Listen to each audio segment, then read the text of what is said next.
вот если мы сравниваем, вот, например, науку и религию, да, раньше это было вообще как бы, да, две стороны баррикад. А вообще можно ли такие сравнения делать, например, вот, ну, если при изучении каких-то, например, там, событий тех же самых? Ну вот если сейчас вы говорите об атеистической идеологии, коммунистической, то там, конечно, во главу угла ставилась идеология, да, то есть в первую очередь это противопоставление всему религиозному.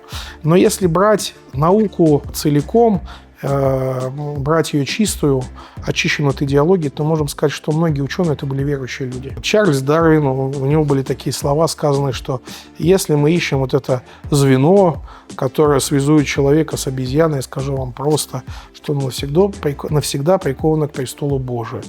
Менделеев был глубоко верующим человеком, Эйнштейн был глубоко верующим человеком. То есть это люди, которые воспринимали свою работу как доказательство бытия Божия.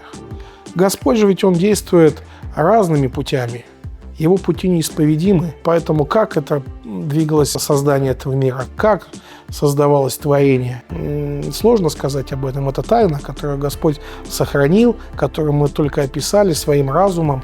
Тот бытописатель, который в книге «Бытия» описывает творение этого мира, он своим человеческим языком пытается донести. А как это было на самом деле, мы сказать не можем.